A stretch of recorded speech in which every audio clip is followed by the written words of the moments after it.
What's up, my people? Welcome back to Medical Football. Welcome back to another episode of the Manchester United Fans Corner. I remain my humble self, Shego. And guys, it's great to have you here. Welcome. Thank you guys for the support. Thank you guys for the love. And we're here to analyze your club, my club, Manchester United. So guys, a lot of talking points today. We have three major things we want to cover today. First of all, we want to cover the recent happenings in the academy and with the academy players. We'll talk about Amorim statement. We'll talk about the reactions of that and look at the academy issues, right? Chido Martin, Ariamas, look at Kobe Maino's situation with his brother and the like. So I'll try to analyze it. And then we go to Bruno Fernandez's statement, right? What he said to the Portuguese media. And let's analyze that statement and let's see exactly what it means.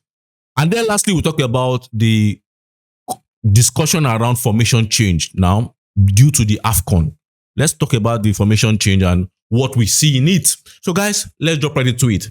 First and foremost, I personally do not like discussing about this kind of topics. Kobe Maino, brother, Ariama's profile picture or status, what do you call it? Chido Martin. I do not like it. For me, that's not what I should be doing. But when you analyze Manchester United, you are faced with issues like this. You don't just analyze football, you analyze also controversies. I don't like controversies. I like to do my own job by coming to analyze the game, coming to analyze the deficiencies in the game, transfers, what we can do to improve ourselves. That's what me I like. But Manchester United, we always bring controversies because it's Manchester United. So you have to do the job. When I see what has transpired between Amorim and the academy boys, Chido Martin, Ariamas, and even Kobe Maino's brother, after the game against Bournemouth and what he did during the game, I'm not surprised. I've said it many times on this platform that United's academy has an attitude problem. Many times, more often than not, the challenges we've had in terms of disciplinary challenges we've had in this club after Sir Alex Ferguson did not come from players we bought. More of it came from our academy boys. I will repeat that more of the challenges we've had disciplinary, in terms of discipline, did not arise from players we brought in. Most times it was, what they call it, players from our academy. For example, I know, you can look at Sancho's issue, is a player we brought, caused issues to us. You can look at maybe Angel Di Maria, caused issue to us. I think that's the ones I can picture. Those two I can picture that they came in. But look at Manchester United. Look at our academy. Popoba. You saw the old debacle. We said United will regret missing him, maybe selling him, or not renewing his contract. You saw those old debacle issues in Morio, right? You saw those attitude problems. Abi? Greenwood.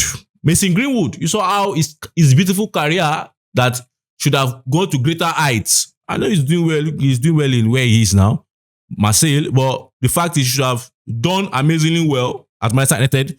You saw how the career veered off. You saw Adnan Januzaj. You saw how the lifestyle change after the increment in his salary. You saw how he veered off, right? Amazing talent. You saw how he veered off. At one point, for a lot of time, was he where was he playing for? He was playing for a Spanish club for a number of years. I'm trying to remember the name now.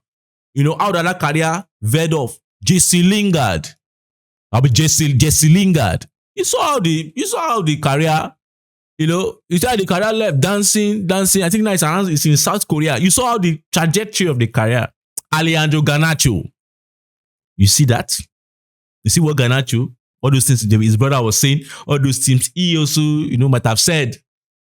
We have a track record of players in our academy that has attitude problem. It's no coincidence. Remember when I said that United has many problems, and I can list 50 of them. One of those points is our academy. Our academy has an attitude problem. Now we are seeing it with Chido Martin.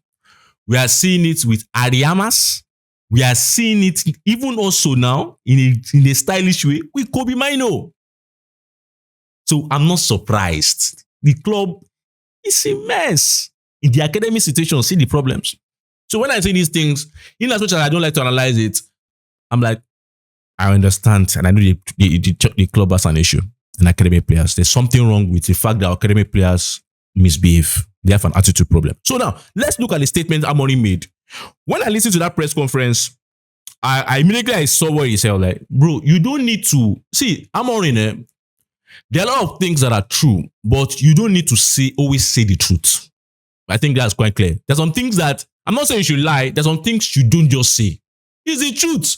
Everybody that watched Chido Martin understand Chido Martin is not ready for the first team.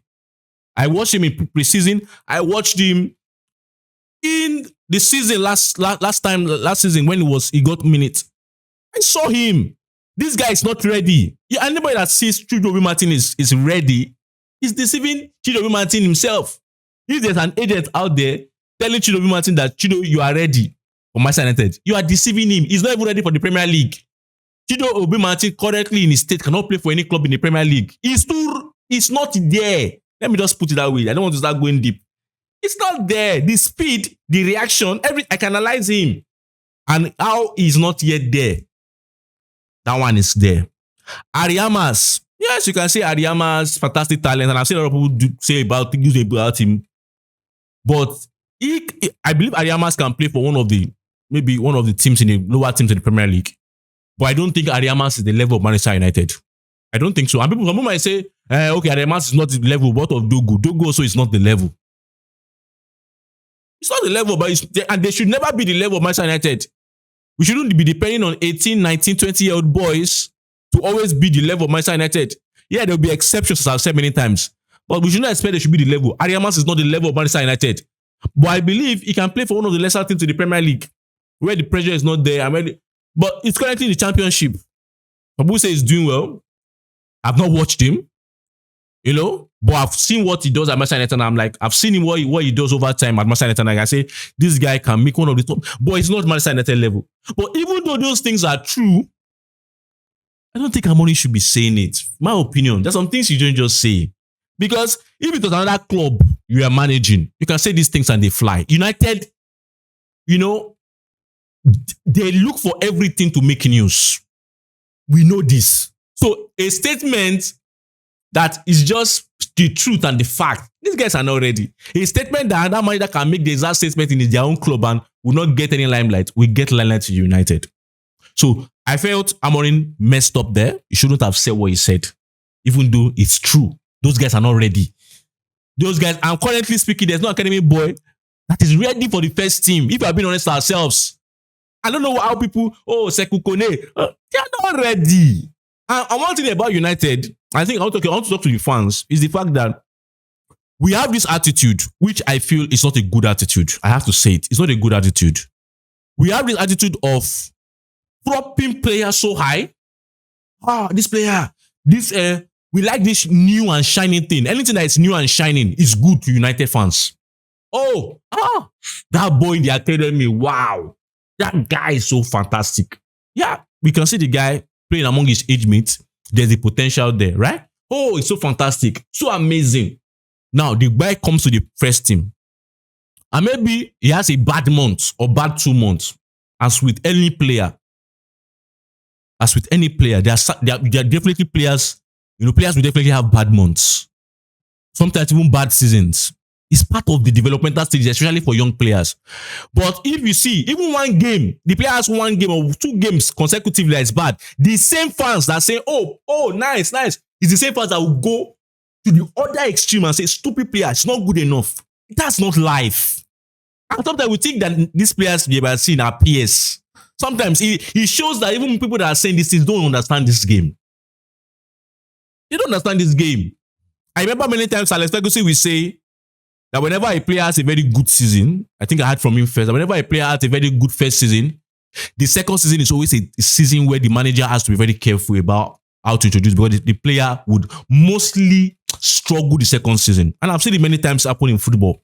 And so for me, if I say a player had a very good season, that's a young player now, and most like second season, the manager should know how to manage them so that, because there might be a dip in form. You understand? I've seen Alex Ferguson do press conferences after maybe a young player had a bad mouth, say, he's a young player, inconsistencies in their game, they will get it, it's part of the process. I remember the fact that Ronaldo, that we all know in United, The first day Ronaldo came, it wasn't the Ronaldo we all know. The first day Evra came, it wasn't the Evra we all know. Even though he had won the Champions League final, got the Champions League final with Monaco.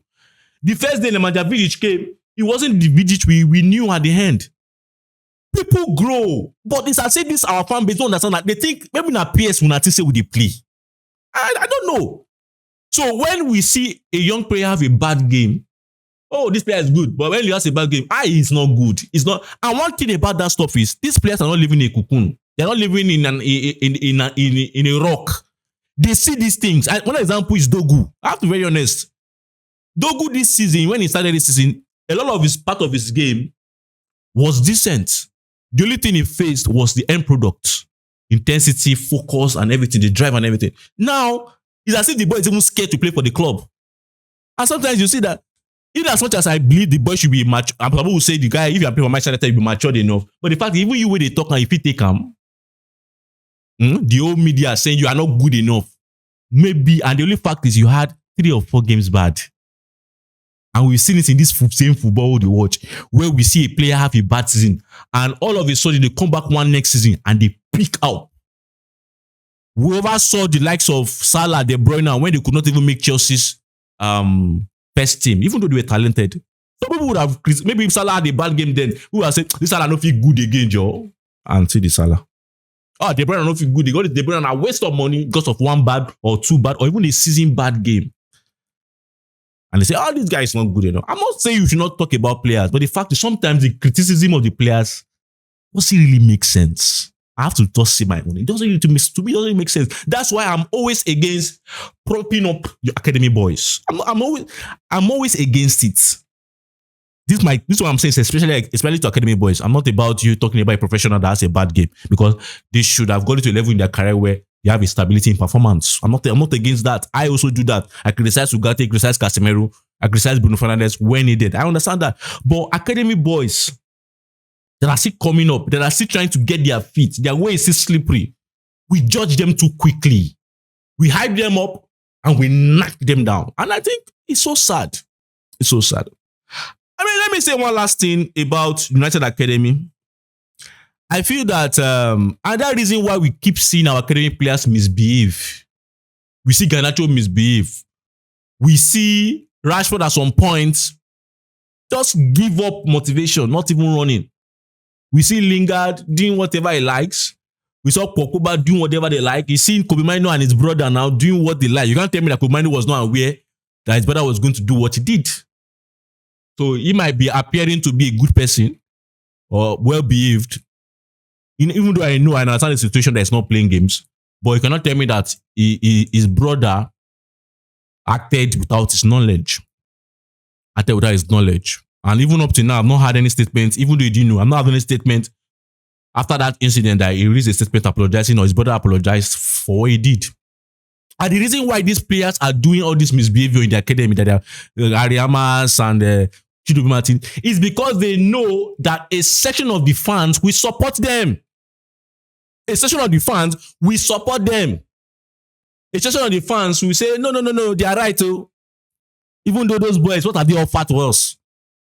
Really, these are the same boys that if they were being the regular people that were being used, you would find that you're healing them, will be the one criticizing them.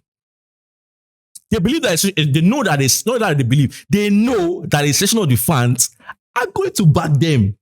So it's always about who can win in the court of public opinion, the manager or the fans, right? The manager or me, in the court of public opinion, the manager or me.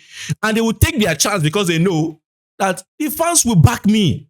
The fans, I go on Twitter, I go on Instagram, I go on this platform, they hail me. So if I misbehave to the manager, they will still say, oh, no. Some people will say, no. The manager is wrong. Even though, we know the manager was wrong to say that in this case.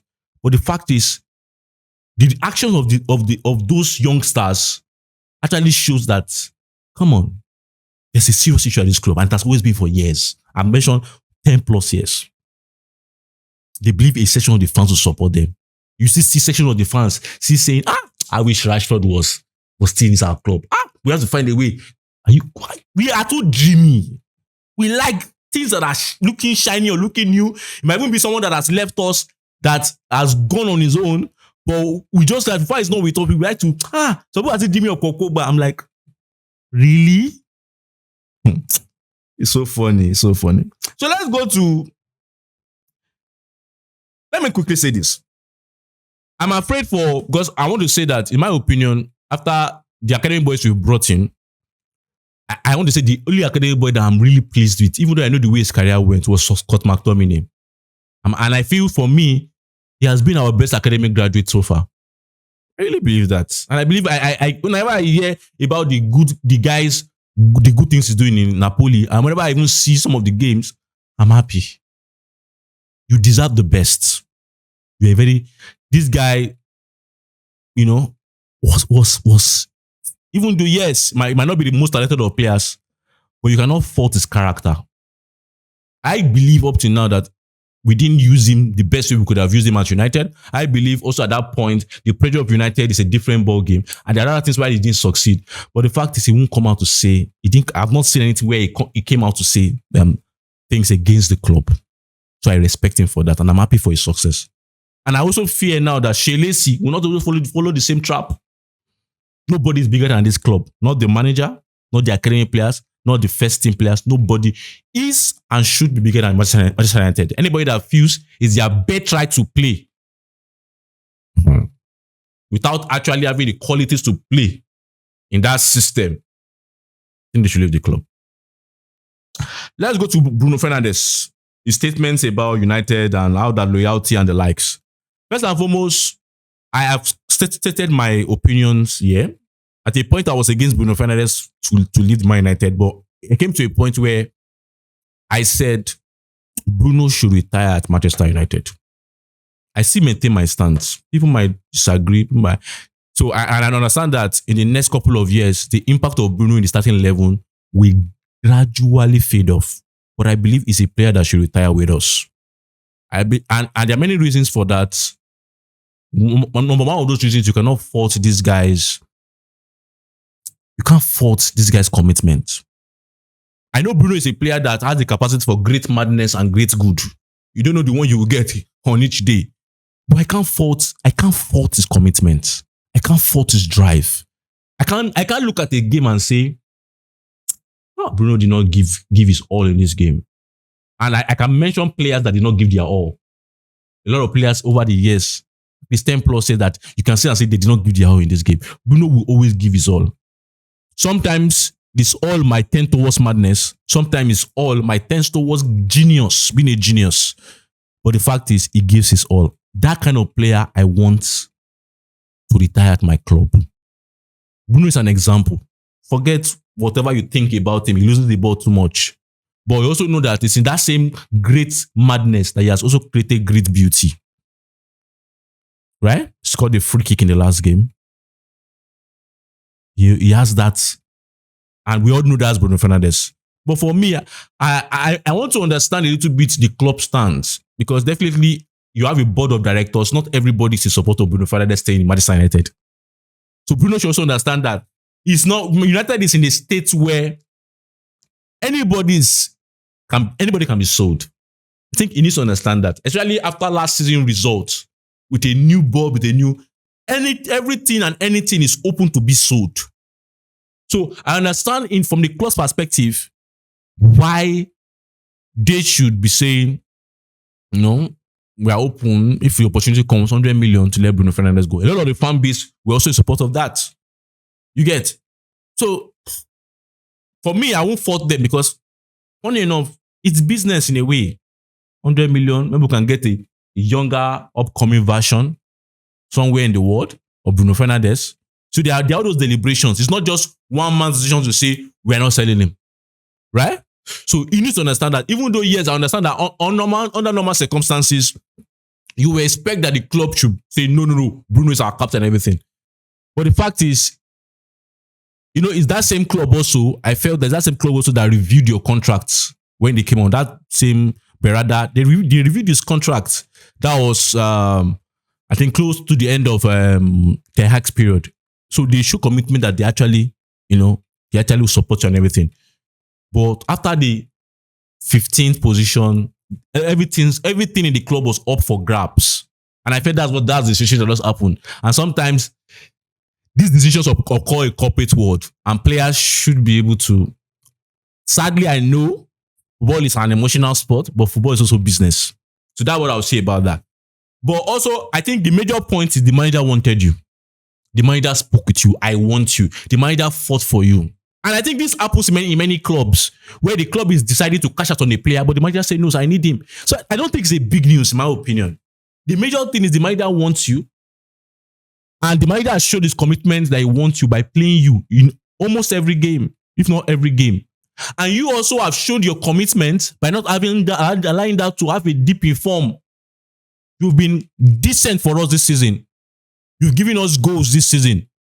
You've helped us in a position where without you, we can't even maintain the level of intensity we have in our midfield currently, in that very depleted midfield. There's no other midfielder in that squad that can enter that team and give us that level of intensity, even though we know we need more, that we have given up Bruno Fernandes. So for me, life is not perfect situations. In the corporate world, there are people that this certain segment will say, let them sack the person. Other segment will say, keep the person. Like even the fan base, people say, sell Bruno. People say, don't sell Bruno. We are in a turbulent period in United and everything is up for grabs. So I think he just needs to understand that. I understand that, yes, he's a passionate player. He wants to feel 100% love. But the fact is, in United currently, we can't get 100% love. 100% love will always come in a point where we are winning trophies. Everything is good. Maybe you can ask 100%, where everybody say, no, we can't sell him. But now, people are deliberating. If you sell Bruno, are we a better team? If you don't sell Bruno, are we a better team? But my own verdict for me, I've always said this. I want him to retire at the club, irrespective of the results. For me, if I was of United, I would tell Bruno Fernandes, you're going to retire in this club. But obviously, I know also that your impact will reduce as time, because I'll buy midfielders, and maybe at a point, you might end up being a squad player, but you must retire at this club. You deserve it. I think there's any player that has deserved it after Alex Ferguson to retire at this club to be Bruno Fernandes. Has to be. And I think for me, I want it like that. If I was the owner of the club, that's what I would do. So, Bruno, don't take it hard, eh? That's life, that's football. Now let's go to the last discussion about the formation. And me, sometimes I don't like to comment on many things. But the day I had the news about the 4-3-3, I was like, I want to see how it happens. Why? Because 4-3-3 formation in football, that's Amorim changed to 4-3-3 formation now. I'm like, 4-3-3 formation in football is a formation that specifically depends on wingers. 4-3-3 is a system that depends on wingers, right? At least the one we know, the traditional 4-3-3 that we know, right? Depends on wingers. So why are we, as a team that is losing two wingers, people that can play as the wingers, especially the right wing position, why are we as a team that is losing two wingers, not just two wingers, two attackers, deciding to play 4-3-3 after they've gone? We didn't play 4-3-3 when they were around, but when they are going, we want to start playing 4-3-3. Why are we, as a team that have more defenders than attackers currently, after those guys have gone, we have more defenders. If the Leeds come back, if Maguire comes back, we will have more defenders. Even on the bench, we have the likes of Martinez is back. We have the likes of Tyler Fredrickson, the academy boy. We have Evan. We have Shaw. We have more defenders. So why is a team that is having more defenders that can afford to play 5 defenders? Why are we deciding to go for a 4-3-3? Where we now defend on 4 and we now need more attackers. Is there any attacker we have somewhere that I want to bring? For me, the 4-3-3 message as a basic structure did not make sense to me, and it's not making sense to me currently until I see it happen. Because if you look at it, I've seen some people say permutations that Mount will play the right wing. The fact is, why can't Mount just simply play the right inside forward or the right number 10 in a 3-4-2-1 system? Why do you need to make it 4-3-3? Yeah, but I also know, as I've said many times, that football tactics and amoeba, in terms of the basic structure, can be 3-4-2-1, but at certain moments of the game, it can take shape to a 4-3-3 as the flow of the game goes. But as a basic structure, using a 4-3-3 as a basic structure, to me, it doesn't yet make sense. But my own, I did look. I won't say I could take workout. Maybe I might learn. But when I keep seeing, I'm like, you're little two wingers. Now, in the way I analyzed it, because I did a cut on the AFCON plan, I was like, I can use Kobe Mino as one of the inside forwards, but I can't use Kobe Mino in a 4-3-3 as one of the wingers, right? Okay, let's look at let's say Kobaino. You said Kobaino will be in the mid center of the midfield. Okay, let's forget Kobaino. Zegzi. I can use Zegzi as one of the right inside forwards, one of the number 10s. But I can't use Zegzi as a winger. So I need to maximize the number of the number of attackers I have. Look at the attackers I have. I have Sesko. I only play one position in this club. In a 4-3-3, he can only play one position. He can only play as a CF. But Sesko in my, what they call it, 3-4-2-1, I can manage him some games as an inside forward. I can manage him some games there. Because it's closer to his, don't be like a supporting striker.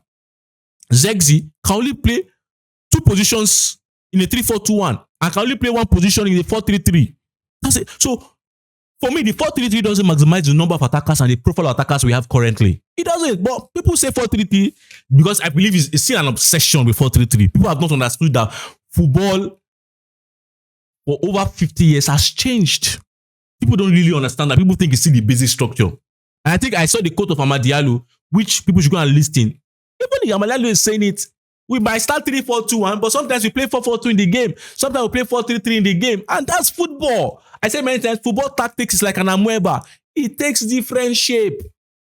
But to say 4-3-3 as a basic structure, looking at the kind of players that we have currently, doesn't make sense to me. As it doesn't still make sense to me currently. But I dey watch. Make I see how you take the work. Maybe I will learn one or two.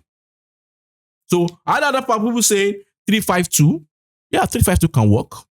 3-5-2 can work. I think 3-5-2, what 3-5-2 entails is, pushing one of the inside forwards to play as a second striker, which we can have Zegzi and Sesko. That can work in some games. And then one of the inside forwards pushing it back, right? Maybe Kuma plays as the number 10 in that situation, or sometimes you can use Kobaino there. So 3-5-2 also, because we have more defenders than we have attackers currently.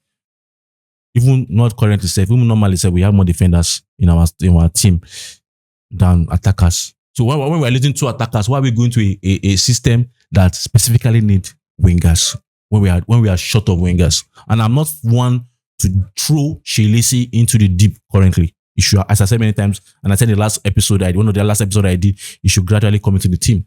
So for me, it doesn't make sense, but I'm still watching to see how it works. So guys, thank you very much for sticking with me. I remember my humble self, Shegun. This is what I have for you guys today. And I know I've touched a lot of tricky subjects, but let me have your opinion on those topics. Do you think there's anything I said that is wrong? Anything I said you don't agree with? Or anything I said you agree with? Let's have the conversation as usual. Let's discuss.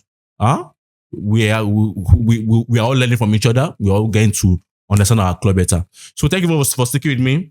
Until I see you next time, don't forget to like, subscribe, and share. Bye.